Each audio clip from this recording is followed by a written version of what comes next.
Bonjour à tous et à toutes. Et je voudrais remercier François parce que j'ai adoré son introduction. J'ai trouvé pleine de cœur, profonde. Et ça vraiment, c'est comme si une porte s'ouvrait. Et je suis aujourd'hui, en fait, c'est un petit peu comme si venir vous voir, vous parler, c'était un rendez-vous aussi avec mes deux enfants et leur père qui sont décédés dans l'incendie de ma maison il y a 30 ans. Et donc j'ai allumé 3 bougies symboliques, en fait. Non pas que c'est uniquement quand on met des bougies qu'on se souvient et qu'on se connecte, mais là, c'est grâce à eux que je suis là, en fait. Moi, je ne serais pas ici avec vous. Parce qu'il ne s'agit pas de vous faire une théorie sur le deuil ou sur le pardon. D'ailleurs, les théories, je crois que la plupart d'entre nous et d'entre vous, si vous avez perdu des êtres chers, vous n'aimez pas trop ça. Parce qu'on n'a pas besoin de conseils et on n'a pas envie qu'on nous dise comment ça doit être, et pleure pas, et ou alors t'as pas beaucoup pleuré. Enfin, vous voyez toutes ces choses qu'on peut nous dire quand on est dans l'affliction du deuil et que les émotions arrivent, elles nous submergent parfois, elles peuvent même nous donner envie de mourir. Eh bien, c'est exactement comme ça que j'ai été il y a 30 ans. C'est-à-dire, la femme que je suis aujourd'hui, je pense pas que j'aurais pu imaginer que ce soit possible il y a 30 ans. Quand on m'a annoncé le décès de mes enfants et de leur père, et j'ai jamais vu les corps, on m'a donné des urnes, je pouvais même pas imaginer que je puisse survivre à ça, et je crois que quand on réfléchit, c'est à ça qu'on pense.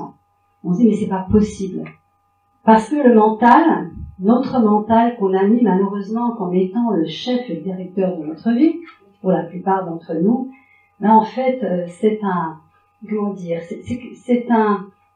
un chef mal placé, je dirais. C'est comme un ordinateur qui a des données, et on a mis des logiciels, et il va pas plus loin que ça. Et si vous dites au mental, oh là là, telle personne, le mental va dire non, c'est impossible de se sortir de ça. Et c'est effectivement ce que j'ai entendu autour de moi. Les gens disaient, elle est foutue. Elle va pas s'en sortir. Elle va se suicider. Elle va devenir folle. Et puis aussi les psychiatres, et encore maintenant, j'ai entendu un psychiatre très chouette d'ailleurs dire, on ne se remet jamais de deuil d'enfant.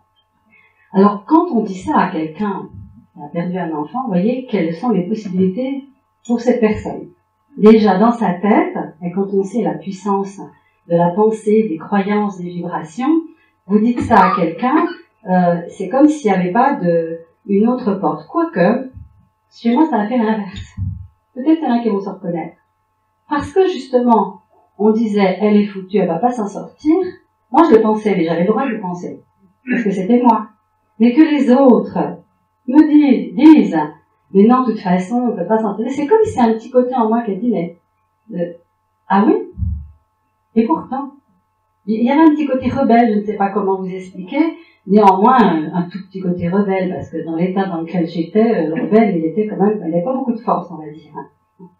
Et en fait, j'ai pas décidé tout de suite de m'en sortir, je ne savais même pas ce que ça voulait dire s'en sortir, et justement, c'est ça que je veux témoigner avec vous, parce que peut-être vous êtes là dans un moment où il s'est frais, où il y a eu un deuil, et puis vous êtes que dans le moment où c'est noir, comme dans un tunnel, et puis vous voyez pas qu'il y a un bout de ce tunnel, et on le voit pas, on le sait pas. D'abord, premièrement, parce qu'on ne l'a pas vraiment expliqué, quoique maintenant, il y a beaucoup de choses qui existent, de livres qui existent sur la vie après la mort, etc. Des choses qui n'existaient pas trop, à part Moody, il y a 30 ans. Et puis, je voudrais quand même vous dire une chose, peut-être que vous avez une démarche spirituelle ou que vous croyez, comme l'a dit François, qu'il y a une vie après la mort, ou l'inverse. Moi, pas du tout. C'est-à-dire que non seulement c'était énorme, mais en plus, j'étais cartésienne comme pas possible. Et vous savez, la vie, elle nous envoie vraiment les épreuves qui vont nous obliger finalement à vivre ou à mourir, mais si vous vivez, vous ne pourrez plus jamais vivre comme avant. Parce qu'en fait, même si j'avais une ouverture, j'étais infirmière en pédopsychiatrie, donc je croyais à l'inconscient. C'est toujours drôle ça. On croit à l'inconscient et puis on ne croit pas à l'âme, par exemple. Mais l'inconscient, c'est pas plus solide que l'âme. Si vous faites une autopsie, vous n'allez pas trouver l'inconscient chez quelqu'un. Ça montre bien que quelque part, il y a des endoctrinements cachés en nous. C'est-à-dire que des conditionnements. D'ailleurs, tout mon chemin maintenant, c'est d'amener moi-même et les personnes que j'accompagne à sortir de conditionnements qui viennent même de l'inconscient collectif. Moi, je suis psychothérapeute en Gestalt, analyse jungienne. Donc Jung est un des premiers à avoir parlé de l'inconscient collectif. Et puis aussi à parler de synchronicité. Vous savez, ces hasards, bon, qui n'en sont pas vraiment. On dit qu'Einstein avait dit que le hasard, c'est Dieu qui voyage incognito. Je crois qu'on en a fait tous plus ou moins l'expérience de ce truc, mais ça tombe au bon moment. Voilà. Eh bien, ça a commencé un peu comme ça pour moi. Bon, déjà, toutes ces personnes qui voulaient me donner la Bible ou des choses spirituelles, je les ai envoyées promener, parce que pour moi, c'était des histoires de grand-mère, c'était pour se consoler, c'était l'opium du peuple, comme disait Karl Marx, hein, la religion c'est l'opium du peuple, mais pour moi, j'englobais tout dedans. Hein, j'englobais tout, alors là, la voyance et les médium, je serais jamais venue ici. Pour moi, c'était impensable d'adhérer à ça. Pourquoi? J'en avais pas fait l'expérience pourtant. Simplement parce que j'avais entendu. Si j'étais née dans un milieu qui fait du spiritisme, j'y aurais adhéré. Et là aussi, on est endoctriné inconsciemment dans le milieu dans lequel on a vécu. Et on ne remet pas forcément en cause ce qu'on nous a appris, ce qu'on nous a dit. Et là, ça a été tout un chemin aussi. Pendant toutes ces 30 années, j'ai découvert aussi le pouvoir des croyances cachées. Le pouvoir vraiment de ces conditionnements qu'on ne sait même pas qu'on a. On croit qu'on est libre, mais comment vous voulez être libre si vous avez des conditionnements et des mémoires cellulaires et des histoires d'inconscient collectif ou transgénérationnel qui est inscrit à l'intérieur de vous? Donc les gens se croient libres, mais tant qu'on n'a pas libéré nos jugements, nos points de vue, tout ça, on n'est pas libre. Et moi, je me croyais libre.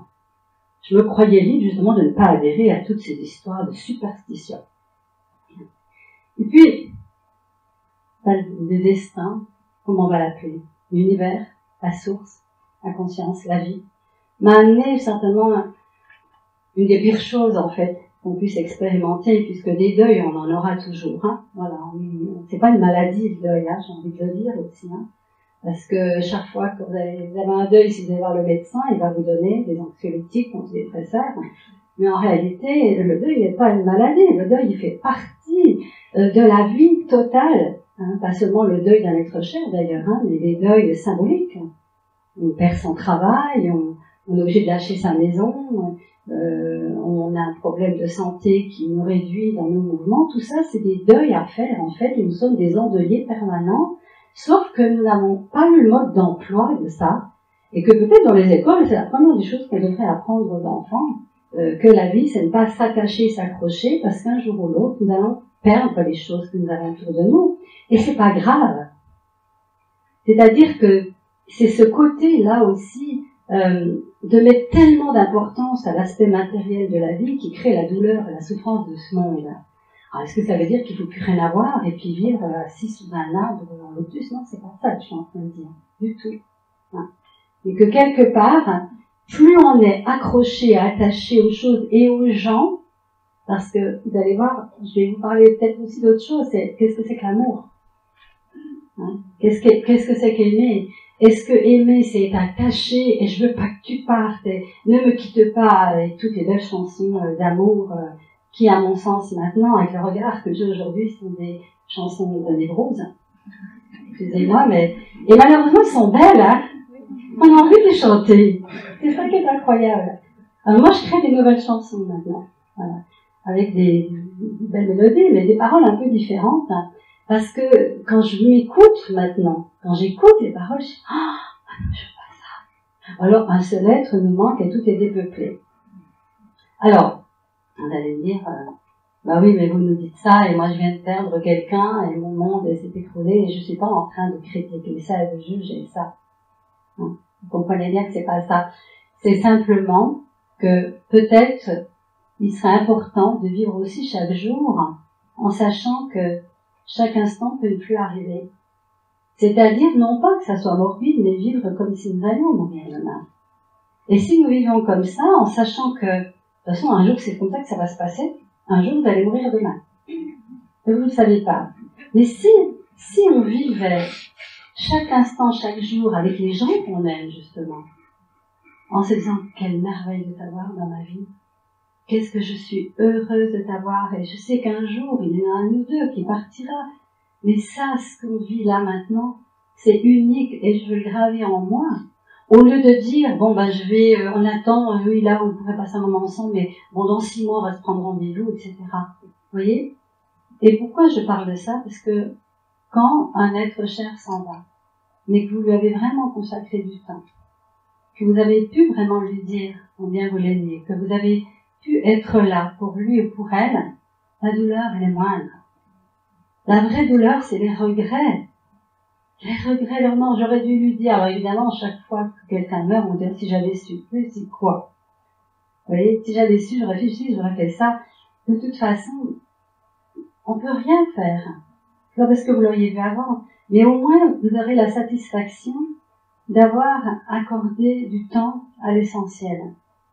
Et la chance que nous avons, nous les endeuillés, on va dire, mais je pense que toute la planète est endeuillée, et quand on est endeuillé dans la conscience de ce que ça fait monter en nous, eh bien, ça nous amène à quoi? Ça donne quelque chose d'important aussi, d'ailleurs, c'est de se rendre compte combien la vie, elle est précieuse.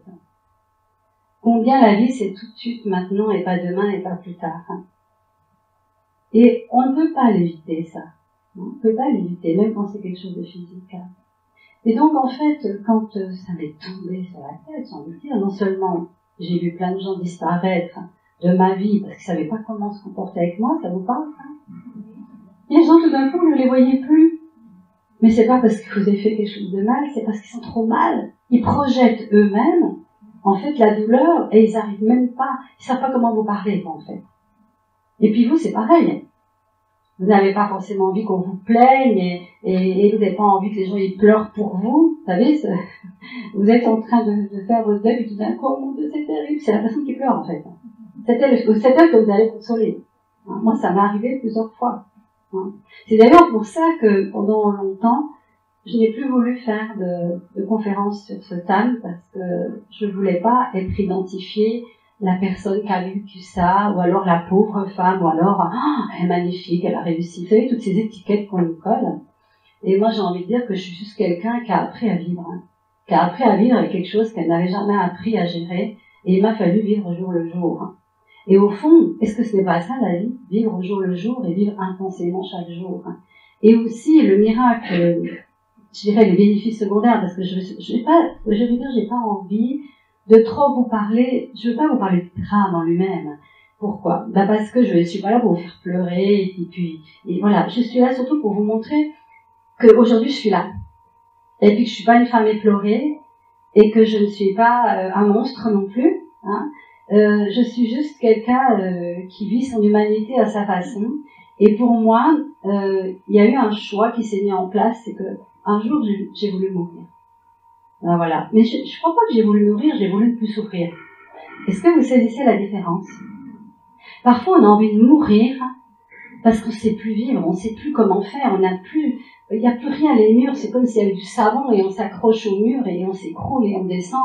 Vous savez, on dit souvent qu'il faut tomber au plus profond du gouffre. Et puis à ce moment-là, soit vous donnez le coup de pied, soit vous mourrez. Et il y a un profond instinct de vie en chacun de nous qui va faire que pour la plupart, nous allons donner ce coup de pied. Et en fait, ce coup de pied, en fait, ce qui nous amène, c'est à trouver que nous avons à découvrir que nous avons des ressources, mais pas des ressources qui sont des ressources du mental, puisque le mental, il pense que c'est foutu. Mais des ressources intérieures qui sont inimaginables. Et c'est vraiment de ça que je vais vous parler. Je n'ai rien de superwoman, je n'ai rien de quelqu'un d'extraordinaire. Je suis vraiment une femme comme nous sommes toutes ici, et pas comme vous messieurs, je suis différente de vous, mais en tant qu'être infini, illimité et conscience, nous sommes tous pareils, en fait. Et ça, je le savais pas à l'époque. Et donc, un jour, je peux plus. Et là, je vois que tout le monde s'en va, qu'il y a des personnes qui me disent mais ça fait quand même 6 mois, maintenant il faut te remettre. Il y en a d'autres qui me disent mais non, tu te remets trop vite. Enfin, j'ai tout entendu. Et je pense que vous aussi, vous avez du tout entendu. N'écoutez personne, s'il vous plaît. Écoutez juste la conscience. Hein. Ça sera largement suffisant pour votre vie. Parce que les gens, ce qu'ils nous disent, c'est pas de la méchanceté. C'est juste leur propre névrose et projection. Malheureusement, nous sommes dans une humanité névrosée qui passe à côté d'un chemin essentiel, c'est d'aimer cette vie, c'est de remercier tous les jours pour la beauté de cette planète, de ce cadeau, de cette abondance qu'elle nous donne, sans rien demander en retour. Et pourtant, nous, qu'est-ce qu'on fait? On la pollue, on coupe les arbres pour des défilés Christian Dior. J'ai vu ce matin sur le journal, tout ça, enfin, des choses qui paraissent assez incroyables. Et en fait, parce que nous manquons de conscience. Pendant longtemps, j'ai pas su ce que c'était la conscience. Moi, je voyais Jimmy Cricket, vous savez, dans Pinocchio, qui est la petite, qui parle à l'oreille. Et je n'avais pas vraiment de définition de la conscience. Pour moi, il y avait le potentiel de l'être humain, c'est inconscient, c'est vrai qu'il nous sabote. Alors, je voyais qu'on avait un sac à dos d'histoires qui ne nous appartiennent pas et qu'on a tendance à rejouer.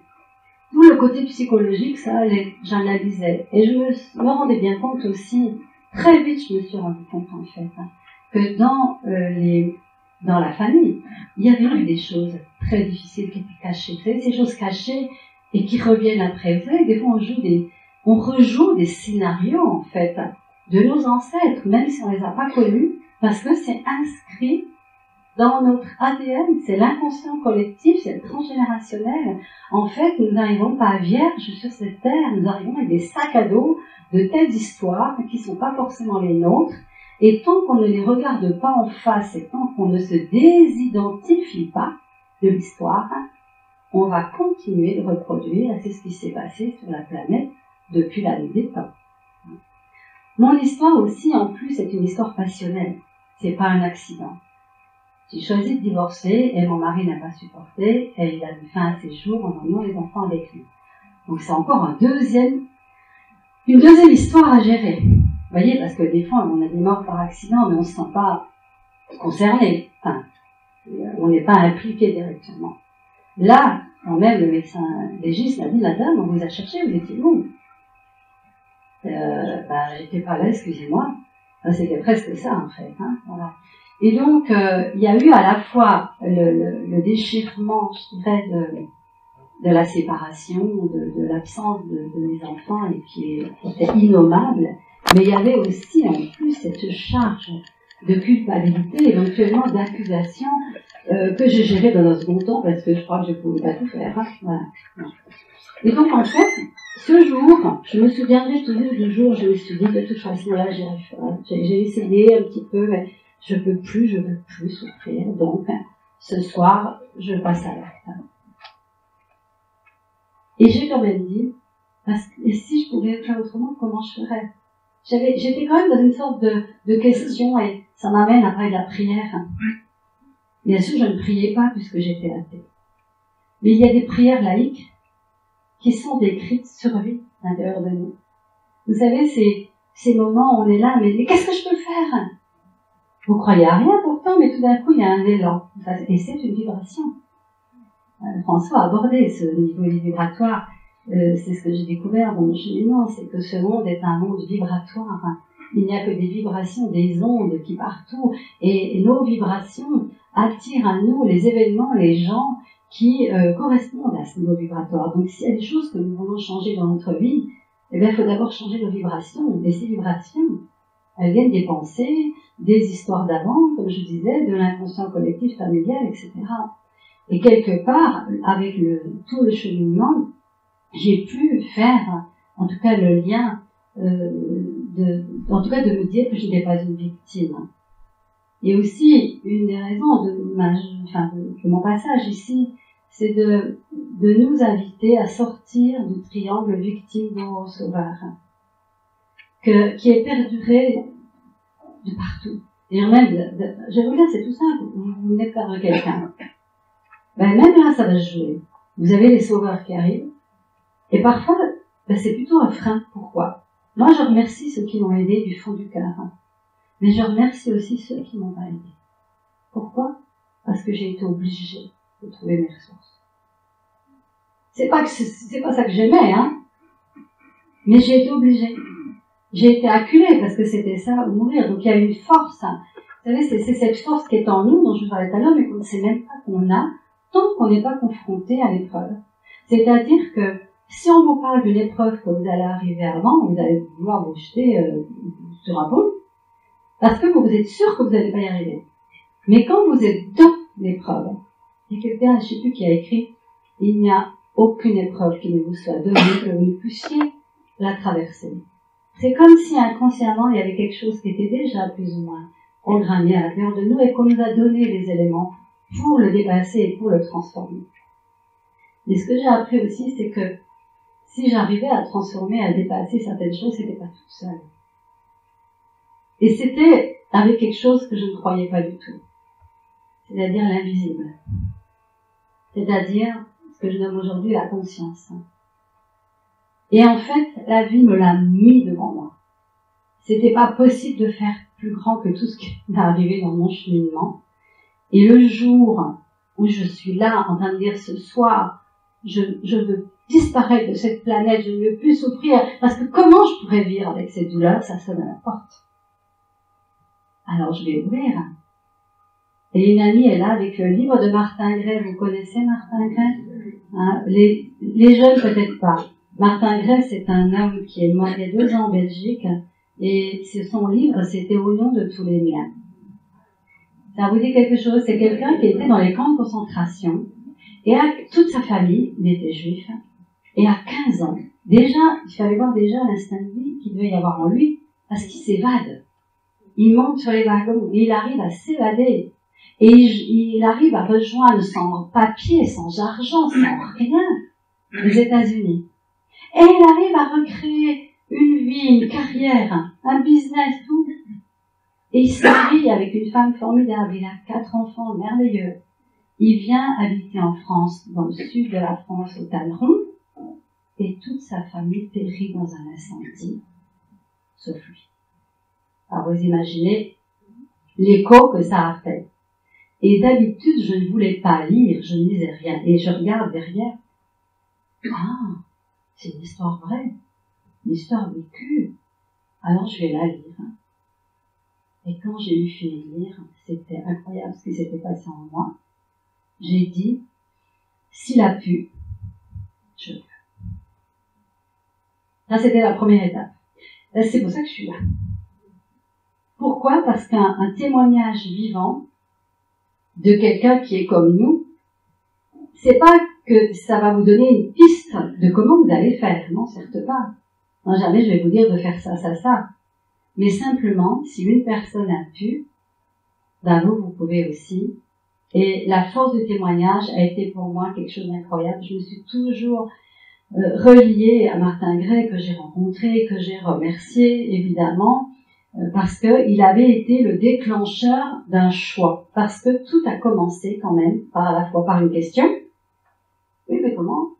Et après, j'ai choisi. J'ai dit, s'il a pu, je choisis. Bon, ça, c'était déjà la première étape. Qu'est-ce que c'est je choisis? C'est le libre arbitre. Et maintenant, j'ai compris que nous sommes sur une planète où nous sommes guidés, et je pense que notre ami a nous parlé de tout ça, les guides, mais en même temps, on est libre. C'est-à-dire qu'on va pas faire les choses à notre place. C'est-à-dire qu'on va d'abord choisir et ensuite on va être aidé. Et ça, je ne le savais pas au moment où ça s'est fait, c'est comment vous dire, c'était instinctif. C'est après que j'ai pu décoder. Et donc, j'ai fait ce choix, et je m'entends encore dire, ok, je choisis. Mais comment? Mais comment? Mais comment? J'étais toujours dans mais comment? Parce que je n'avais pas de mode d'emploi, pas de recette, rien. Eh bien, j'ai laissé la vie m'amener des indices, on va dire. Mais je me suis pas dit, la vie va m'emmener des indices, hein. Pas du tout. Déjà, j'arrivais à me lever le matin, je me disais, faut que je tienne jusqu'à ce soir. Puis, il se passait quelque chose. D'un coup, quelqu'un me parlait de quelque chose. Mais surtout, je voudrais vous dire une chose, pour la cartésienne que j'étais, la conscience s'est bien amusée avec moi. Parce que j'ai démissionné de mon travail, je travaillais avec des enfants, parce que c'était vraiment plus possible. Puis, c'était le regard des autres, je ne pouvais plus en fait. Et puis le fait que tout le monde fuyait, je me suis dit tant qu'à faire, c'est-à-dire j'avais l'étiquette, les gens me voyaient, j'étais celle à qui il est arrivé ça, donc je suis partie, et je suis partie vivre dans le sud sans savoir très bien ce que j'allais faire, et du coup je me suis retrouvée embarquée dans une formation de naturopathie, enfin il s'est passé, je ne peux pas vous raconter mon livre, hein, si vous êtes intéressé par tous les détails, nous avons un monsieur charmant au fond de la salle qui est le libraire et qui a bien voulu amener des livres. C'est un voyage initiatique, ça vous montre vraiment que je suis partie vraiment du plus cartésien qui soit, hein, si en plus qui juge, hein, bah, bien sûr je jugeais ceux qui, Dieu, non, ou ceux qui, mais non, les anges, les guides. Et je jugeais. Et je me rendais même pas compte que je jugeais. Pour moi, c'était la vérité, c'est tout. Voilà. J'ai pris des claques, hein, pendant toutes ces années. Vraiment. Je crois que je me suis vraiment rendu compte combien on est des êtres façonnés dans un ego qui nous fait souffrir au lieu de nous amener la joie qu'on est en mesure de vivre sur cette terre. Parce que notre mental, c'est un serviteur, mais si on le met le chef de notre vie, c'est fichu. Et sans le savoir, j'ai commencé à vivre, à avancer en donnant les mains à la conscience. Moi, c'est comme ça que j'appelle ça. C'est-à-dire que, puisque mon mental ne savait plus rien, eh bien, tout ce qui venait, je disais oui. De toute façon, je savais pas où aller. Alors, qu'est-ce que j'avais? Alors, le grand cadeau, on va dire que c'est une horreur, non. Le grand cadeau, c'est que j'ai plus rien à perdre. Quand vous n'avez plus rien à perdre, qu'est-ce que vous voulez perdre? Et je me suis mis à faire des choses que je n'aurais jamais imaginées. Première chose, la claque. Première claque. En fait, j'avançais que des claques. C'est vrai que je suis bien. Des claques virtuelles. Mais c'était drôle parce que ça m'a vraiment remis à quelque chose de tellement plus vrai et authentique. C'est-à-dire que le monsieur avec qui je travaillais, un jour, il commence à parler d'astrologie médicale. Parce que l'astrologie, ça fait partie aussi des choses, voilà. Alors, je dis, non, attends, je vais le voir, je lui dis, écoutez, je suis désolée, mais moi, je ne peux pas travailler avec quelqu'un qui parle d'astrologie médicale, quoi. Le bélier, les problèmes de tête, machin. Il me dit, non, vous avez déjà fait votre thème? Ça risque pas. Il me dit, alors, de quoi vous parlez? Hein? Il m'avait touché. Parce que quelque part, au fond, j'étais capable de me remettre en cause. Ça, c'est quelque chose qui a une chance chez moi, c'est que même quand je suis sûre de quelque chose, et que je crois que j'en suis sûre, je peux très bien le lâcher si on me montre autre chose. Ça, c'était une souplesse que je pouvais avoir. Hein. Et en fait, je dis, c'est parce que c'est évident, quoi. C'est du charlatanisme, tout ça. C'est comme la dame là-bas, quoi. C'est pas possible, quoi, ces histoires qu'elle va avoir des êtres et tout. Franchement, on ne fait pas. Et il dit, ah oui, vous parlez de quelque chose que vous n'avez pas expérimenté. Alors ça m'a piqué au vif, je prends l'annuaire, à l'époque il n'y avait pas internet, je parle d'un temps, que moins de 20 ans, je ne peux pas connaître, vous savez les pages jaunes, tout ça, et je vois, astrologue, on m'en avait pas parlé, je ne savais pas qui c'était à Cannes. Je prends rendez-vous, il me demande rien de spécial, juste ma date de naissance, et j'y vais. Je me dis, je vais pas. Parce que ces gens-là, ils sont malins. Ils nous tirent les vers du nez, puis après, ils nous disent, voilà, vous voyez, j'avais des idées toutes faites parce que c'est ce que j'avais entendu toute ma vie. Et ça paraissait logique. Vous voyez? Comme ça, je contrôle ma vie. Il n'y a pas des choses bizarres derrière il n'y a pas des contrôleurs ici. Moi, j'étais une sacrée contrôleuse de ma vie. Mais alors là, je vais vous dire, je contrôlais pas rien. Ça, c'est clair. Hein. Et donc, je vais à ce rendez-vous et j'étais comme ça. Et elle s'en foutait complètement. Elle ne m'a rien demandé, elle sort cette fameuse carte du ciel, puis elle commence à parler de moi. Au début, je me dis, waouh, c'est une bonne psychologue quand même. Elle me connaît bien, mais je croyais quand même que la lune pouvait avoir influencé, parce que quand je travaillais à l'hôpital, en gynéco notamment, on renforçait le personnel les soirs de pleine lune, parce que tout le monde venait accoucher, hein. Et je me disais, bah oui, la lune, elle agit sur les marées, donc la lune, elle agit sur le corps, les liquides. Oui, il y avait des choses que j'adhérais, puis, alors que c'était pas plus prouvé qu'autre chose. Puis il y a des choses que je disais non. Et donc au début, je me dis ça, bah oui, les planètes, c'est vrai. Puis à un moment donné, quand même, elle allait de plus en plus dans des détails. Alors, je vais vous dire, l'univers m'a envoyé peut-être la meilleure astrologue qui existe en France. Hein. Parce qu'après, je me suis rendu compte que c'était pas tout comme ça. Mais elle me dit, écoutez, alors là, il y a quelque chose, je peux pas trop vous en parler, parce que je ne sais pas si c'est déjà arrivé. C'est proche, mais donc je ne parle jamais des choses un peu lourdes. Enfin, elle prenait des précautions. Et ce que je peux vous dire, c'est que ça va vous affecter, mais vous avez la capacité d'en sortir. Alors moi, j'étais trop curieuse. Hein. Je lui dis, écoutez, si c'est un drame familial, passionnel ou autre, c'est fait. Donc vous pouvez m'en parler. Alors elle sort un papier. Et il y avait écrit dessus. Mort du mari et des enfants, folie, passion, il y avait tout dessus, il y avait tout. Alors, je vous assure, je n'oublierai jamais ce moment-là, parce que c'est comme si tout mon univers de croyances fixes que j'avais s'écroulait. Et je vais même vous dire, j'étais désorientée. Parce que j'avais construit mon idée de la vie selon des schémas, des points de vue fixes, qu'on appelle. Et tout d'un coup, tout ça explosait. Alors déjà, en plus de l'explosion d'avant, ça des deuxième explosion, vous voyez. Et je sors de là, je bois un whisky, je bois de l'alcool. J'arrive au café, je m'en dis, je voulais quoi, madame, un café, un thé, un whisky. Je sais même pas qui a dit whisky. Pour vous dire, c'était incroyable, ça m'est jamais arrivé, je peux me revoir à loin. Et j'étais là. C'est pas possible, quoi. Non, c'est... Ah, mais pourtant, si. Vous voyez, ça m'a ébranlé. Alors ça n'a fait que continuer. Ensuite, le week-end était terrible parce que je ne travaillais pas. Et vous savez, les week-ends, c'est les moments les pires. Quand il vous arrive des choses, puis là, vous vous retrouvez tout seul, et puis il y a tout qui monte. Parce que travailler, ça peut être une façon aussi de ne pas penser, vous voyez, ça peut être une fuite parfois aussi. Puis parfois, c'est une fuite nécessaire au début. Oui, il n'y a pas de bonne façon de fonctionner. Et les week-ends, c'était horrible. Alors un jour, je me dis, il faut que je fasse quelque chose le week-end. Et un jour, je vois une annonce, stage de massage. Je vais faire un stage de massage. Alors je pars faire ce stage. Et évidemment, à midi, je mange en face d'un garçon qui était là. Et je ne peux pas m'empêcher de dire, mon Dieu, qu'il a l'air serein. Je me disais, c'est ça que je veux atteindre, en fait.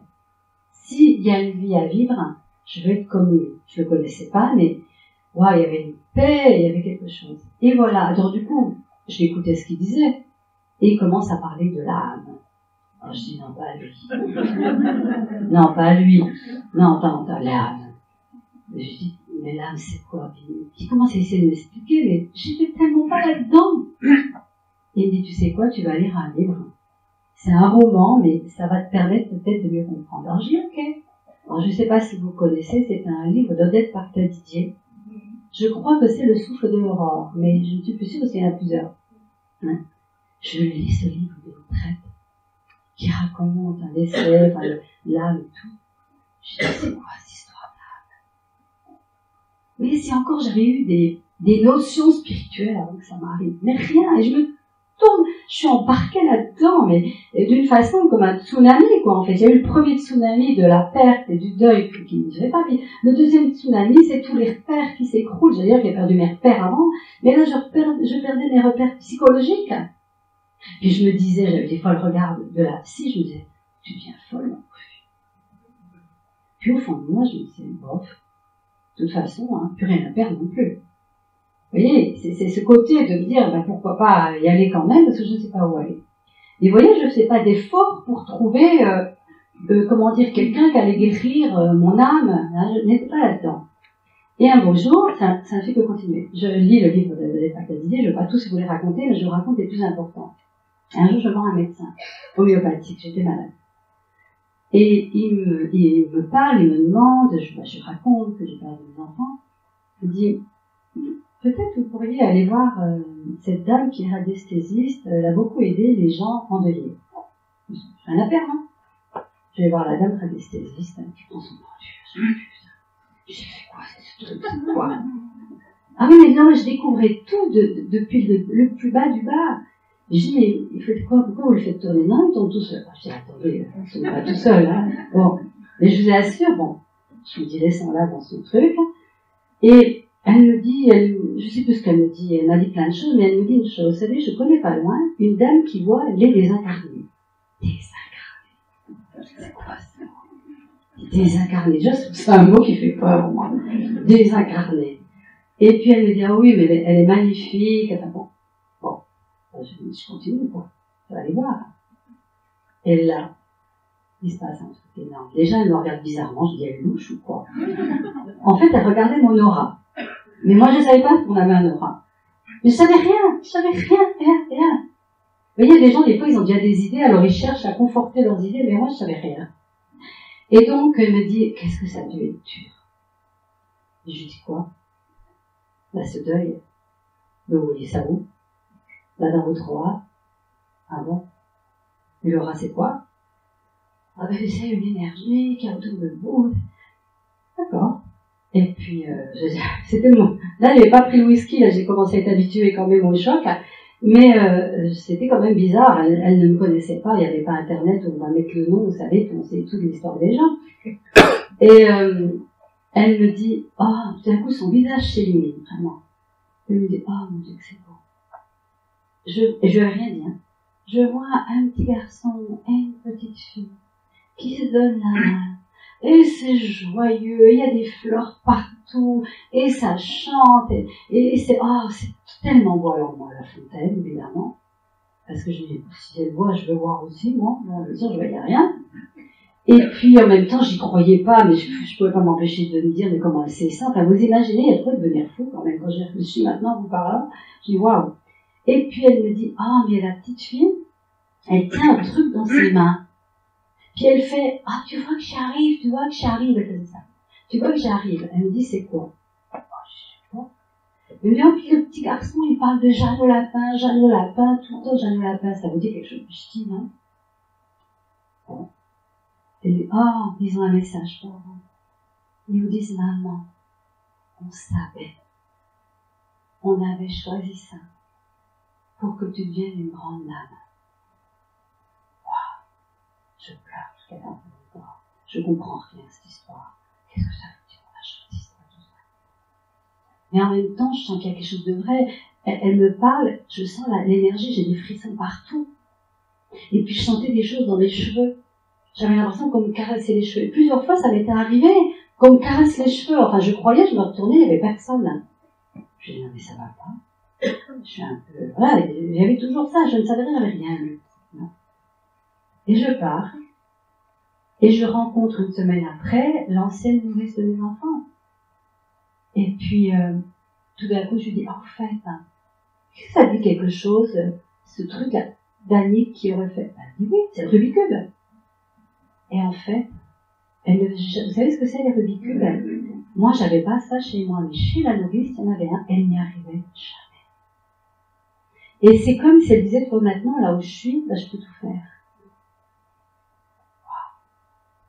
C'était encore un gros truc pour moi. Et juste après, j'ai dit, Jeannot Lapin. Ben oui, Davy, il avait un petit lapin, et on l'appelait Jeannot Lapin, puis il y avait un livre tout le temps pour la sieste, je racontais l'histoire de Jeannot Lapin. Alors là, je dis, ça faisait quand même beaucoup. Beaucoup.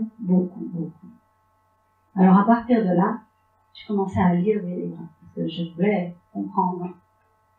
Et il y en a un que j'ai lu, encore le hasard qu'on m'a mis, c'était le livre de, comment elle s'appelle, Madi Bani, vous savez, la compagne de Jacques Brel.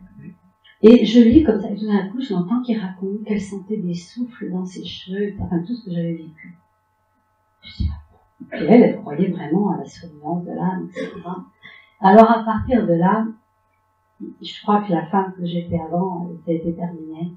Je me suis ouvert en autoroute, je dirais, de la recherche spirituelle, et non pas religieuse, parce que je ne voulais pas adhérer à des dogmes et adhérer à des systèmes de croyances. Et puis j'avais en moi cette intuition que je pouvais avoir la connaissance directe, le contact direct. Parce que j'avais souvent perçu des intuitions que j'appelais des coïncidences. Non, la coïncidence ayant un côté, je vais dire, laïque. Et en fait, il y avait des choses que je captais, il y avait des choses que je sentais, il y avait des choses que je pouvais pas mettre de nom. Et puis, j'ai commencé aussi à vouloir faire des thérapies, mais pas des thérapies classiques. Attends, le thérapeute qu'elle a, oui, et encore. Non mais je pouvais pas, j'avais envie de lui envoyer le bureau sur la tête, je pouvais pas, quoi. Moi j'étais dans un chagrin, énorme, et puis et je sentais que tout ça qui m'avait convenu à une époque, ça pouvait plus être ça, si vous voulez. D'ailleurs, je voudrais partager avec vous le plus grand bien qu'on puisse faire à quelqu'un.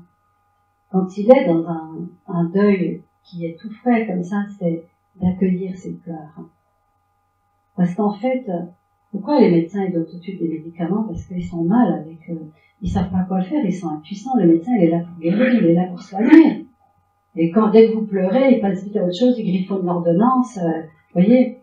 Eh bien, il m'est arrivé vraiment cette expérience. J'ai été beaucoup aussi aidée par des gens magnifiques.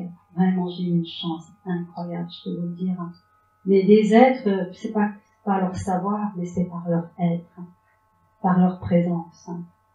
C'est la seule chose qu'on a besoin, c'est d'être présent à soi et aux autres, mais par ricochet, parce que c'est notre présence, c'est notre être qui va éveiller quelque chose chez la personne ou lui faire du bien, vous le savez, vous l'avez expérimenté, j'en suis sûre.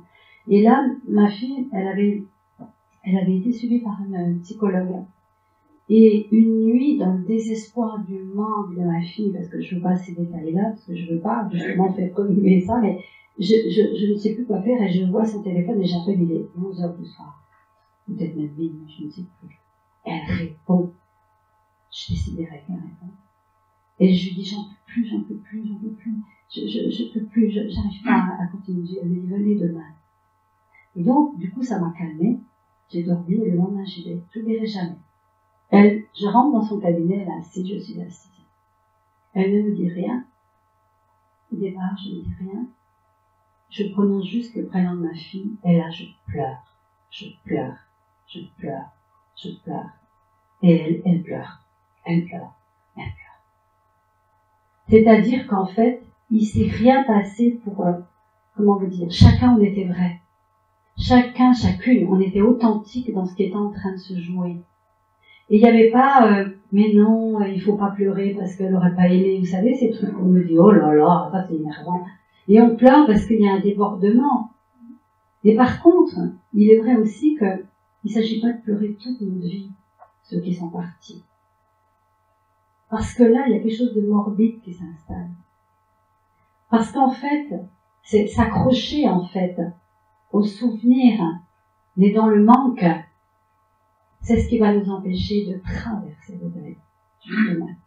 Et là aussi, il y a un choix à un moment donné. Ce n'est pas parce que vous... Moi, j'ai entendu quelqu'un dire, mais c'est quoi cette histoire de faire son deuil? Je ne veux pas oublier. Mais c'est pas oublier d'aller jusqu'au bout du deuil. C'est juste continuer de vivre avec le don qu'on a reçu de cette épreuve, avec la conscience que ça nous donne, justement d'arriver à se percevoir que la vie est magnifique, c'est un cadeau, de toute façon on va la quitter un jour.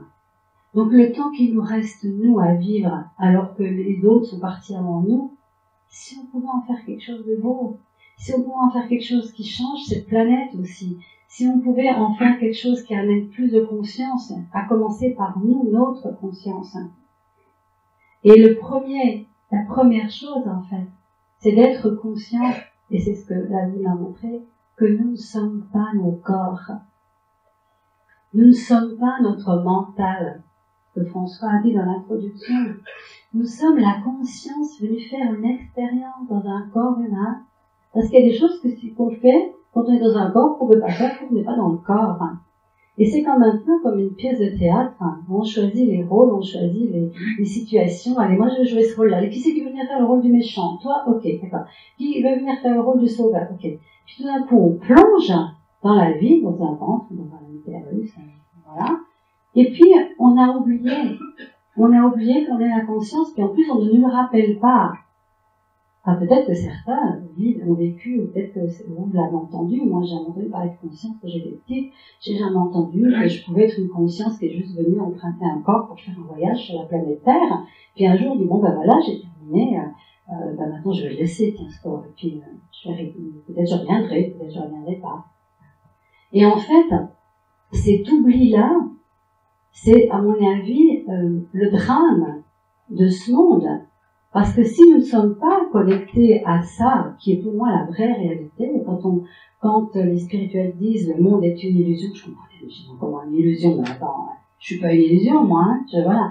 Je ne comprenais pas, il m'a fallu des années pour comprendre ce que ça voulait dire, c'est que quelque part nous ne sommes jamais nés et nous ne sommes jamais morts, dans le sens que nous avons juste emprunté une voiture qui, elle, à un moment donné, va arrêter de rouler. Mais avant et après, c'est la même chose, sauf que même c'est plus grand parce que c'est aussi tout l'ensemble de l'expérience qu'on a vécue pendant qu'on était sur la planète Terre. Alors après, je me suis dit, mais attends, quelle stupidité de venir se rétrécir dans un corps. Parce que souvent, c'est ça qui est dit. La conscience, elle devient toute petite, en fait, ça devient une conscience limitée. En réalité, tout est conscience. La physique quantique, maintenant, nous le dit et nous le redit. Il y a plein, maintenant, de scientifiques qui osent parler. Et de dire, mais tout est conscience, tout est énergie. L'énergie ne disparaît pas, elle ne meurt pas. Elle se transforme. Et j'aime bien cet exemple du glaçon, ou de l'eau. Regardez l'eau. Quand elle est sous forme de glaçon, de matière dense, vous la voyez. Quand elle est sous forme de liquide, vous la voyez parce qu'il y a un récipient. Hein? Et puis quand elle est en vapeur d'eau, comme neige, vous la voyez. Mais quand elle est en vapeur d'eau, vous la voyez plus. Est-ce que ça veut dire qu'il n'y a pas d'eau? Ah non. Ça veut dire simplement que la forme, elle est différente. On pourrait dire que nous sommes des glaçons. Hein? Et l'idée, c'est que nous fondions un jour dans l'océan doux et chaleureux de la conscience. Parce que le glaçon, c'est le mental, oui. Mais regardez, on croit qu'on est séparés. Ici, il y a plein de gens, mais on est qu'un. Alors moi, ça m'énerve quand on disait ça, je veux dire tout de suite. Là. Non, mais je vous dis ça maintenant parce qu'il y a eu des étapes. Hein. Je dis, on est un. C'est quoi ça, on est un? Je vois bien que t'es pas moi et je suis pas à toi, quoi, en fait. Mais là, j'ai dit que je peux vous montrer quelque chose, je l'utilise pour mes stages. Mais ça, c'est sympa, ça. Mais là, j'ai un petit poussin, c'est un jouet. Si j'appuie à gauche, il se passe rien. Et si j'appuie à droite, il chante. D'accord? Pourquoi? Parce que c'est une polarité. Nous, on est des polarités. Hein, on est en plus et en moins. Hein. Et puis aussi, il y a des molécules qui vibrent d'une façon différente qui nous ont solidifiés. Hein, et ce poussin, bon, pour l'instant, rien de bizarre. À la limite, bon voilà, plus, moins, si je fais ça. Mais si je donne la main à madame, est-ce que vous voulez bien mettre votre doigt juste là-dessus? Voilà, vous ne touchez pas surtout. Hein, d'accord? Et puis vous allez me donner la main, voilà, non, à moi. Il se passe rien pour l'instant. Vous avez vu, il chante. Il chante plus. Il chante. Mais on peut le faire à plusieurs. On pourrait faire toute la salle. Hein. Voilà, donnez-vous la main. Madame, alors toi tu mets ton doigt là, mais tu ne touches pas, tu mets juste le doigt. Juste le doigt, il ne faut pas que tu touches autre chose que ça. Madame va me donner la main, il se passe rien, d'accord? Et il chante. Madame, lâchez la main. En fait... Oh, les beaux piou-piou. J'aime beaucoup ce petit poussin net.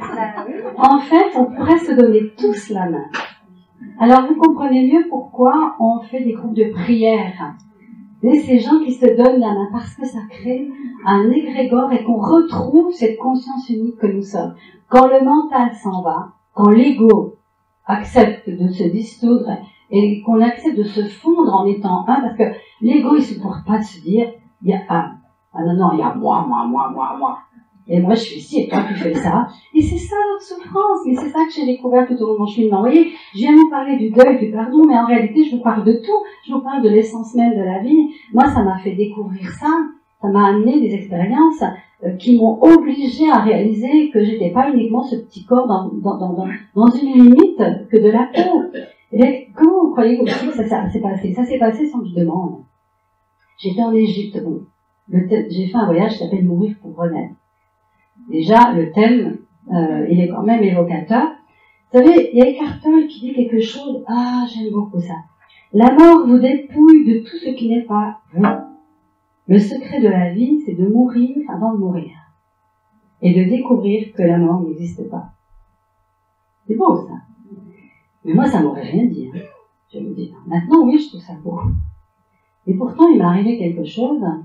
j'étais donc dans ce voyage initiatique, le but c'était ça, mourir pour renaître, ça me parlait bien. Moi je me sentais que j'étais morte, symboliquement.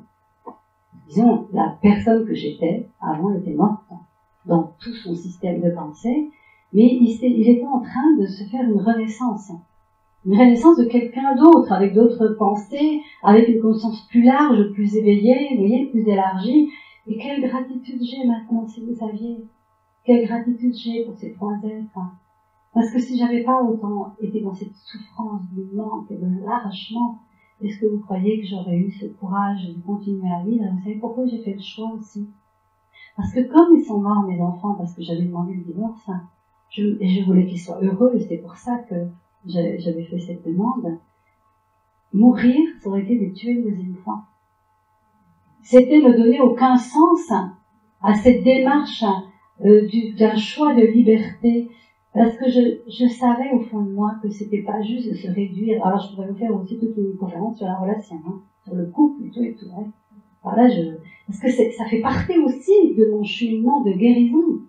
Parce que comment est-ce que on peut s'aimer et se détruire ensuite? Un jour, quelqu'un m'a dit, oh là là, c'est pas pour moi que quelqu'un se serait tué.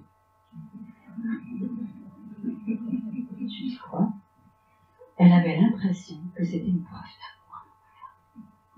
Ah mais là, j'étais en état de choc. Et on ne tue pas par amour, on tue par manque d'amour. On tue parce qu'on pense que l'autre est notre objet. Parce qu'on peut faire ce qu'on veut de la vie des autres.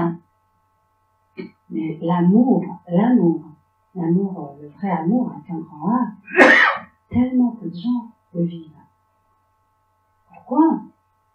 Parce qu'il n'y a qu'une seule façon d'aimer, c'est d'être libéré des jugements et des points de vue fixes et de nos souffrances et de nos blessures cachées. On ne peut commettre des actes comme ça uniquement parce qu'on reproduit quelque chose qui est en nous, dans nos cellules, dans notre ADN. Mais la bonne nouvelle, c'est que maintenant on sait qu'on peut transformer tout ce qui est dans l'ADN. Maintenant on parle de la plasticité des neurones, maintenant on parle de neurones miroirs, on parle de nouveaux circuits neuronaux. Et cette histoire qui m'est arrivée, elle m'a aussi amené à faire ce cheminement. Comment faire pour que ça n'arrive plus jamais, ça? Oui. Pourquoi, moi, inconsciemment, j'ai choisi quelqu'un qui était capable de faire ça? Et si, en fait, on faisait aussi des contrats d'âme, et qu'on choisisse de vivre des choses terribles, pour que ça n'arrive plus, pour en avoir conscience, et pour les libérer de nos mémoires cellulaires, ça m'a amené jusque-là. Et maintenant, d'ailleurs, c'est le travail que je fais, j'accompagne les gens avec des outils de toutes sortes pour les amener à libérer tous ces impacts qui sont inscrits en eux et qui le font faire d'une façon inconsciente, faire des choses qui, mais pourquoi j'ai fait ça? Ça vous est jamais arrivé, ça? Mais pourquoi j'ai fait ça? Parce que c'était inscrit quelque part dans vos cellules. C'est pas de votre faute. Vous êtes créateur, mais vous n'êtes pas coupable. Vous voyez la différence? On est tous créateurs de nos histoires, de la façon dont on traverse aussi les choses, mais on a aussi la capacité de le transformer et de faire que ça n'existe plus. Ça, c'est la bonne nouvelle. La bonne nouvelle, c'est qu'on n'est pas obligé de souffrir comme on souffre non plus. Et on n'est pas obligé de s'identifier à nos souffrances. Eh bien, pour en venir donc à cette histoire de mourir pour naître, on était dans une crypte. Vous savez, dans une crypte, on était assis les uns contre les autres, et il y avait juste le mur là. Et je suis claustrophobe. Enfin, j'étais claustrophobe. Tout d'un coup, la panique. Je me dis, il faut que je me lève, il faut que je dise que non, je sors, le noir complet. Puis j'ai un peu honte parce qu'il y a des collègues qui sont là, ils méditent. Ils sont vachement zen, ils sont dans la méditation. Moi, je peux tout faire sauf méditer, quoi. C'est pas possible, quoi. Et en même temps, je me dis, mais je vais pas les perturber de ça, et ben tant pis. Puisque je dois mourir, je meurs. Et je me laisse aller comme si j'allais mourir. Et il se passe quelque chose. D'ailleurs, j'ai jamais eu la réponse à ça. S'il y a des gens qui ont vécu ça, en fait, toi, tu pourras me donner la réponse. Et il y a une énergie qui commence à monter. Et c'est comme si le temps. C'est comme si on me retirait une chaussette. Je peux pas l'expliquer autrement. Depuis les pieds, il y a une vague qui monte. Je sais pas ce que c'est, j'ai jamais eu l'expérience de ça. Et au moment où ça arrive ici, je me dis, je vais mourir. là je suis en train de mourir. Il y a un nouveau, et puis, je pleure. Et ça passe, ça monte au-dessus, et là je flotte. Je suis dans un état de bien-être infini, dans un état d'apesanteur incroyable. Je ne vois rien, je ne vois pas mon corps du tout, mais je suis dans un état de plénitude, et surtout je suis hors du temps. Et je suis bien, il n'y a plus de peur, il n'y a plus rien. Je ne sais absolument pas ce que je suis en train de vivre. La séance se termine, hein, on sort, je ne sais pas en parler. Je me dis, comment je peux expliquer ça? J'ai jamais vécu ça. Donc je ne dis rien. Parce que j'ai peur des jugements. Et puis je me dis, mais c'est un peu, faut être fou, quoi, pour dire un truc comme ça. Et là, il y a quelque chose qui se passe. Hein. J'ai eu vraiment cette sensation d'être en dehors de mon corps. C'est-à-dire de pouvoir m'expandre dans tout l'univers, en fait. Hein. Et à partir de là, je commence à chercher des livres. Et je lis Moody. Ça a été mon livre de poche. Moody, Murphy, on en parlait, les livres de l'époque. Et en fait, je découvre, en fait, que il y a des gens qui savent même sortir de leur corps. Alors moi, ça. Là, je suis moins choquée, parce que j'ai été quand même préparée. Hein. Là, je commence à pouvoir écouter ça. Alors je me dis, mourir, ce serait ça. Parce que c'est une expérience de mort, finalement. Je sors de mon corps et je suis plus dans le corps, j'ai pas besoin de mon cœur, j'ai pas besoin de la respiration, je suis là. Et je refais une autre expérience à un autre moment du même style, où je vis une initiation, que je raconte dans ce livre. Parce que moi, je voulais vraiment m'en sortir. Je faisais des thérapies, des voyages initiatiques, et je suis enterrée carrément. Et on me met c'était des initiations qui se faisaient dans l'Égypte ancienne, etc., au chamanique, et on me recouvre d'une tonne de couverture, que je peux vous dire, je peux toujours soulever ça. Puis le gars s'en va. Alors la panique. Je suis folle, pourquoi je suis là, je répète au coin du feu, tout ça, pardon. Et j'essaie de soulever, et j'y arrive pas. Et là, je fais la même chose, je me dis, je meurs. Et la même chose m'arrive. Pas tout à fait pareil, je sens pas cette chaussette. Et tout d'un coup, quand la panique est finie, je suis dans la paix jusqu'au lendemain matin quand on vient me chercher. Il n'y a plus rien eu, plus de résistance. Donc 2 expériences, ça fait beaucoup. Et je commence donc à lire. Et je commence, dans cet état d'ouverture, à sentir, à capter, je pourrais dire, comme des messages de mes enfants. Il y a des moments, j'entends comme si elle rigole, c'est surtout Annick. Hein. Et puis, elle a l'air d'être tellement heureuse. Alors je me dis, je suis peut-être folle. Ah oui, mais vous vous rendez compte, hein, je ne pouvais pas partager ça. Mais il y a eu des moments vraiment où il y avait comme un dialogue, et oui, vas-y, et c'est super, etc. Enfin bon. Et donc, à partir de là, je continue. Et je pars en Inde, et encore une fois, pas pour y vivre quelque chose de spécial. C'est-à-dire que chaque fois que je fais quelque chose, c'est parce que c'était arrivé à moi et j'avais dit oui. Ça faisait 7 ans. 7 ans que j'avais perdu mes enfants, leur père, qui avait des drames. Et 7 ans que je ne faisais que ça. Alors on me dit, mais comment elle faisait pour vivre? Oui, parce que je faisais que ça, une thérapie. Mais en fait, entre-temps, j'avais fait des formations, donc j'étais sophrologue. Et donc, je faisais de la sophrologie. J'avais fait une formation de drainage lymphatique, et je travaillais avec mes enfants, mais je faisais de drainage lymphatique. Et donc, ça me permettait de continuer d'avancer dans mon cheminement, et puis d'avoir quand même la possibilité de vivre, en fait. Mais là, j'arrive en Inde, et c'est mon dernier voyage, et je fais plein de choses, et je décide, parce que quelqu'un m'en a parlé, d'aller à Benares, enfin Varanasi maintenant. Aucune idée, j'avais le guide de routard, la touriste qui va là-bas. Et je monte dans un wagon, d'ailleurs il était minuit, il y a un Indien qui me dit, vous êtes sûr que vous voulez aller là-bas, toute seule, et tout. Et je dis, oui, j'ai le guide de routard, ne vous inquiétez pas, enfin bon. Et en fait, on arrive là-bas, il y a des tas de corps allongés qui me prennent les jambes et tout. Je panique, je ne savais pas ça, et de coup, j'appelle le gars, je veux bien pour m'emmener. Bon, il vient, il m'emmène. Vous voyez, comme j'ai été guidée, tout ça pour vous dire qu'à chaque fois qu'il y a eu quelque chose qui aurait pu être un peu quand même, il y avait toujours un petit ange gardien physique qui était là à côté de moi.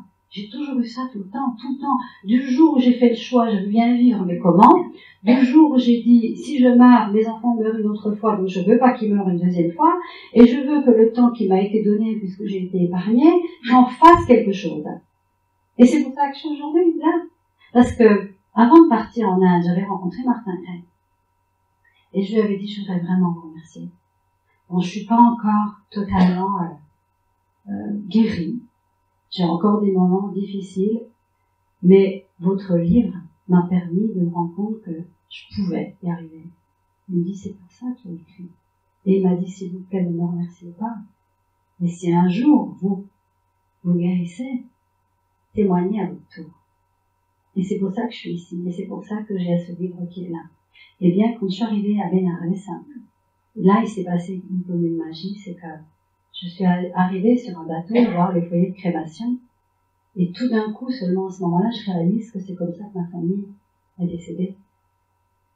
Et que c'est comme si j'allais voir l'image, c'est comme si, et mon mental, évidemment, fait, oh là là, sauve-toi. Je me dis, bah non, je suis là.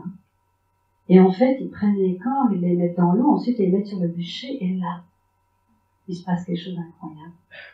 C'est comme si une paix m'envahit, et j'ai envie de rire. Je dis, mais attends, ce qui est sur le feu, c'est juste la carcasse. Mais c'est juste une enveloppe. L'être qui était à l'intérieur, l'énergie qui est à l'intérieur, elle est plus là, elle danse, elle est dans les étoiles, elle est dans cette expansion que j'ai connue, en fait. C'est ça, me faire qu'un. C'est qu'on repart dans là.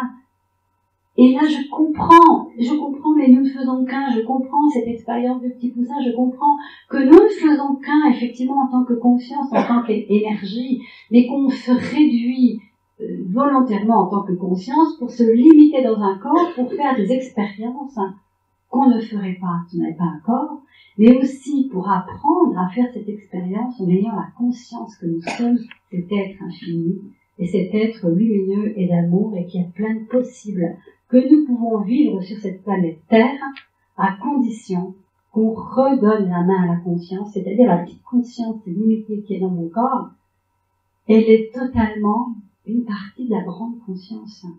Et je réalise aussi que chaque fois que je m'en suis sortie, c'est parce que je donnais la main à la conscience. Et chaque fois que les religions font prier, c'est ça qu'elles nous font faire. Mon Dieu, aide-moi. C'est tout d'un coup, au lieu d'être juste dans mon corps figé, je m'ouvre à quelque chose de plus grand derrière mon corps, derrière cette limitation apparente. Et à ce moment-là, il ne peut plus rien nous arriver. Parce que la seule sécurité, c'est la conscience, il n'y en a pas d'autre. Si vous êtes dans la conscience, vous allez tous les jours lui parler, demander conscience. Je vais à gauche ou à droite aujourd'hui? Et vous allez développer cette perception, ce percevoir. Je vais plutôt aller à gauche. C'est une intuition. Et cette intuition, si nous la développons parce que nous avons capté en fait que nous sommes ça, elle va nous permettre non plus de vivre une vie de souffrance parce qu'on croit qu'on est obligé de souffrir, mais une vie au contraire où on peut faire de cette humanité, de ce séjour sur Terre, vraiment une expérience de joie. Alors, qu'est-ce qui m'est arrivé à ce moment-là? Est-ce que de la gratitude? C'est-à-dire que d'un coup, je me retournais sur ma vie et je me disais, mais tout ce que j'ai compris, tout ce qui m'est arrivé, et c'est pour ça que ce livre s'appelle Apprivoiser le pardon, parce que la maison d'édition, c'est ça qu'elle a vu. C'est-à-dire que, comme je savais plus que de la gratitude, et pour elle, et pour moi aussi, le sens du pardon, ce n'est pas je te pardonne de m'avoir fait mal, parce que je suis bien gentille. C'est qu'il n'y a pas à pardonner, parce que quelque part, on est co-créateur de tous nos scénarios, et qu'au fond, les épreuves que nous vivons, c'est un don pour nous obliger à nous transcender. Regardez tout ce que j'ai découvert, tout ce que j'ai expérimenté, tout ce qui s'est passé, en fait, pour aller dans quelque chose de plus grand. À l'heure actuelle, d'ailleurs, j'anime des cercles de pardon, si certains connaissent, et c'est magnifique. On fait des cercles, c'est pas pour dire « je te pardonne », c'est l'inverse.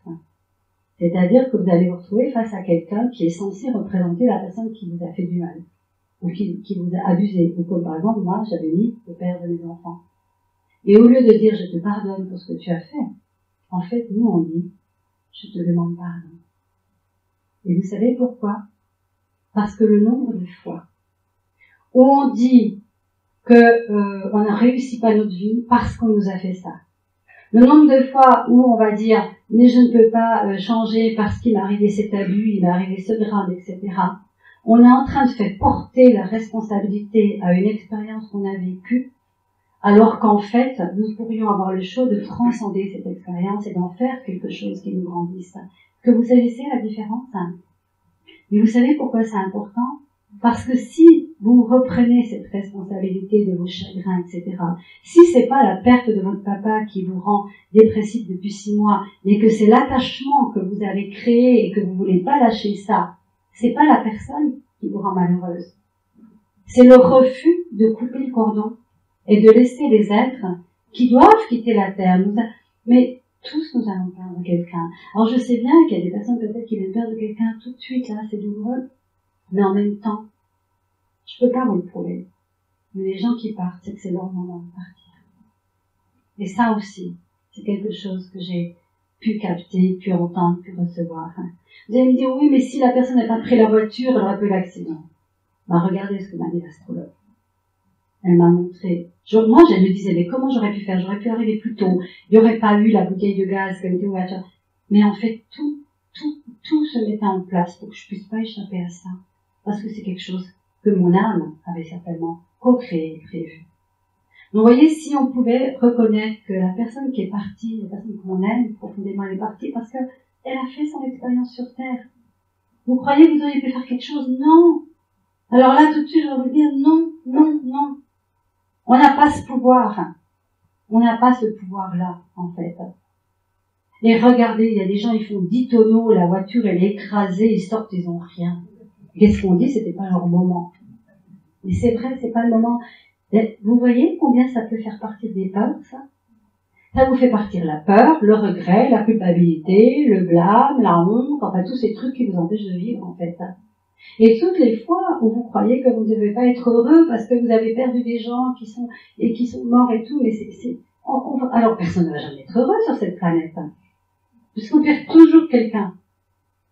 Vous voyez? Est-ce que justement, nous pouvons choisir de se dire, voilà, j'ai perdu les êtres les plus chers, je les aime tellement encore dans mon cœur, parce que c'est pas parce qu'il n'y a plus leur corps que vous pouvez pas les aimer.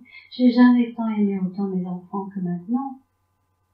Parce qu'en fait, c'est grâce à eux que j'ai compris tellement de choses, que c'est grâce à eux que je suis sortie de mon matérialisme et de mon cartésianisme terrible qui m'empêchait de vivre une vie plus grande et plus expansée. Donc en fait, vous savez très bien ce dicton qui dit « Les vivants ferment les yeux des morts, mais les morts ouvrent les yeux des vivants ». Il nous amène en fait à réaliser que le cadeau, cette vie est un cadeau et qu'il y en a qui sont partis, parce que c'était leur temps, mais nous on est encore là.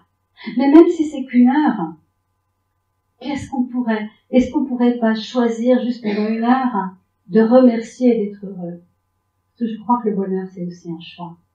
Et je crois que j'ai bientôt fini, je voudrais vous, si vous avez des questions. Mais je voudrais aussi vous dire une chose.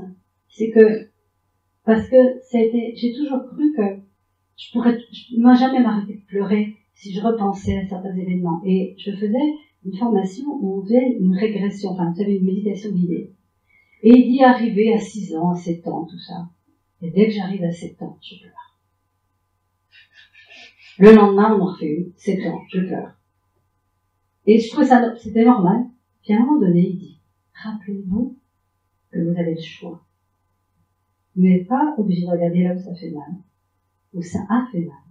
Vous pouvez regarder là. Et ça a été une prise de conscience que je n'ai jamais oubliée. Parce que c'est aussi là où on met notre attention. Et on peut passer toute notre vie, moi j'ai un parrain, à 80 ans, il pleurait encore son frère qui est mort à 2 ans. Et si on pouvait aussi se rendre compte qu'on a le choix et qu'on a aussi un conditionnement à souffrir. Le conditionnement à souffrir, ben c'est quelque chose, j'ai presque envie de dire, qui est inscrit à l'intérieur de nous. Et si nous pouvions faire un nouveau choix, ne croyez pas que c'est parce que vous pleurez les êtres chers jusqu'à votre mort que vous êtes meilleur que les autres et que c'est ça qui va faire que vous continuerez à les aimer toujours. Mais non, aimez, continuez d'aimer en étant heureux. Parce que moi, je crois que si j'étais un petit ange au-dessus de la terre, ben je dirais, ouais, elle a réussi à être heureuse, c'est génial, tout ça. Comprenez ça, c'est que c'est pas parce qu'on a souffert que les gens qu'on aime sont partis qu'il faut se flageller, qu'il faut se torturer et qu'il faut s'empêcher d'être heureux. Et si au contraire notre devoir c'était de faire de ce monde un monde où il y a de la joie, où il y a de la lumière, où on commence à aimer autrement que dans l'attachement et t'es à moi, je te veux, ne me quitte pas, etc. Et si on pouvait accueillir que c'est normal aussi, que à un moment donné on passe dans une autre forme, parce que c'est ça aussi, c'est passer dans une autre forme. Et pour terminer, j'aurais tellement de choses à vous dire, mais pour terminer, je voudrais vous parler je crois qu'elle est dans le livre, l'histoire de la petite âme. Vous la connaissez, c'est de Donald Walsh. Il y a une petite âme qui est au paradis des âmes.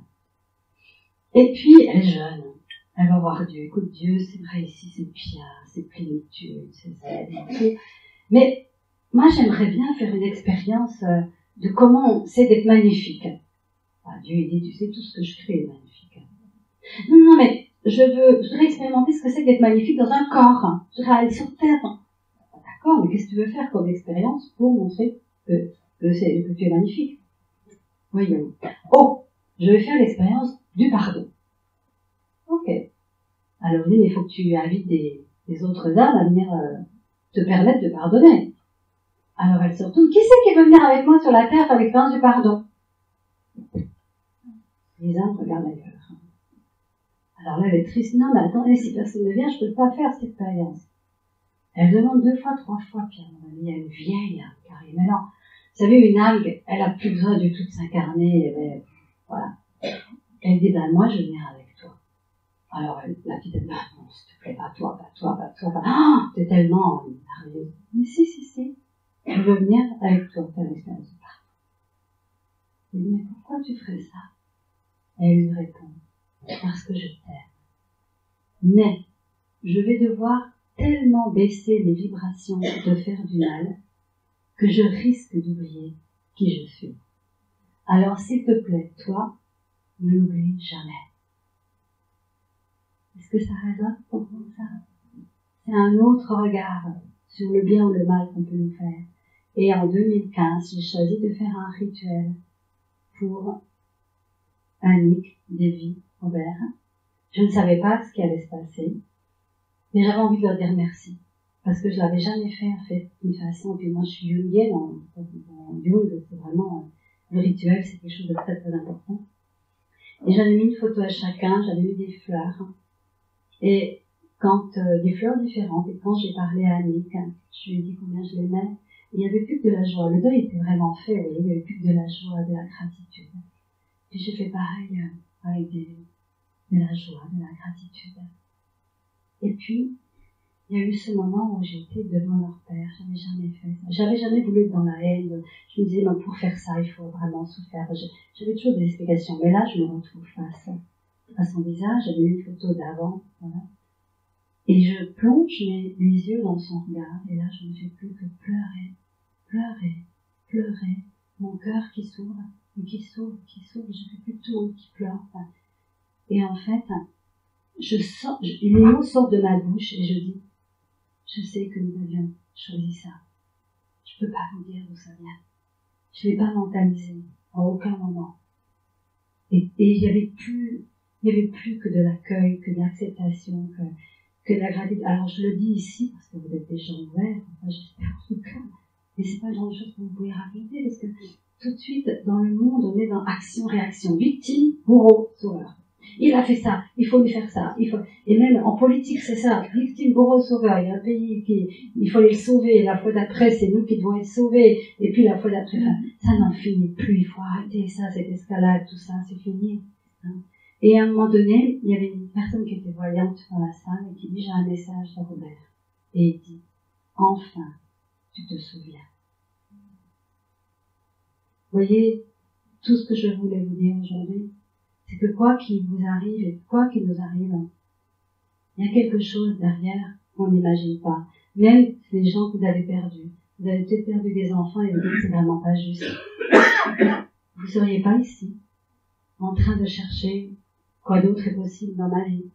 Vous voyez, combien de fois les gens sont malades et ça leur fait changer même leur façon de manger, de vivre. Parce que parfois, on passe par des choses Pourquoi on fait ça? Parce que l'humanité n'est pas encore à un niveau d'éveil total. On n'est pas obligé de souffrir. Je suis sûre qu'on n'est pas obligé de souffrir. Et justement, je voudrais terminer avec ce poème que j'ai écrit il y a quelque temps. Je crois que nous sommes les pionniers de, comment vous dire, il y a eu l'époque où on n'avait aucune psychologie, il n'y avait aucune spiritualité, où il fallait bosser, puis bon, et il n'y avait pas, mais pourquoi ça arrive? On se posait pas trop de questions. Mes grands-parents, vous croyez qu'ils se posaient des questions, ils s'en posaient pas. Puis il y a eu toute cette époque, Freud, la psychologie, enfin tout ce qui est arrivé, la psychanalyse inconsciente, et en fait on a commencé, à faire ce qu'on appelle du développement personnel. Mais en fait, je crois qu'un jour ça s'arrêtera. Nous sommes obligés, nous avons été amenés à faire du développement personnel parce que nous sommes névrosés. L'humanité a perdu, elle l'a peut-être jamais eu d'ailleurs. Elle n'a pas la conscience encore de cet être infini que nous sommes, et c'est magnifique ce qui est en train de se passer. On est en train de redécouvrir notre divinité. On est en train de redécouvrir en fait quelque chose que nous sommes beaucoup plus infinis que nous le croyons et que nous avons des possibilités infinies. Dans un corps, pas seulement hors du corps. Et je voudrais déjà vous remercier pour votre attention et puis vous lire ce poème qui s'appelle L'âge d'or. Il est si bon d'ouvrir son cœur quand s'en va le temps de nos peurs, en oubliant peine et chagrin, juste vivre son destin. La clé est ici maintenant, respirer à chaque instant, dans la confiance et la conscience que notre vie est espérance. Face aux épreuves, ouvrons les yeux, en intégrant le nom de Dieu, pas celui qui condamne et blâme, mais celui qui conduit notre âme. Nous sommes devenus ignorants à l'image de nos parents et de tous nos gouvernements, tout doucement, au fil des ans. Déconnectés de la lumière, nous avons créé notre enfer. Croyant à la séparation, nous semons la désolation. Réveillons-nous, enfants du monde, éveillons-nous chaque seconde. Le temps est proche de l'âge d'or qui vibre au-delà de la mort. Intensément réjouissons-nous, fièrement vivons debout, soyons des êtres responsables. Ne désignons pas des coupables pour la douleur que nous créons par nos pensées et nos actions. Comprenons que nous sommes acteurs du scénario de nos malheurs. Redevenons metteurs en scène, changeons le film, changeons le thème. Sortons de l'état de victime, qui induit la notion de crime, ouvrant la voie à ces bourreaux attirés par tous les fardeaux et donnant naissance aux sauveurs aspirés par tous les malheurs. Victime, bourreau ou bien sauveur sont les trois pièces du malheur, piège créé par l'humanité oubliant sa divinité. Le bonheur se crée, se pratique, hors du triangle dramatique. Nourri de cœur et de conscience, il est plus puissant que la science. Osons sortir de la douleur. Sachons inspirer le bonheur. Respiration, méditation sont au service de l'intuition. Faisons de ce monde un royaume empli de respect et de aume. Retrouvons le sens du sacré don d'amour et d'humilité. À travers la libération de notre main, de nos mémoires, transformons notre vibration pour semer des graines d'espoir. Développons notre conscience, ouvrons le cœur à la présence. Témoignons que derrière le voile, la vie pétille dans les étoiles. Et révélons à nos enfants qu'il est maintenant plus que temps que les générations futures s'unissent et créent un monde mûr pour transformer l'amour humain en un nectar d'amour divin. Alors sortira le trésor, l'émergence de l'âge d'or.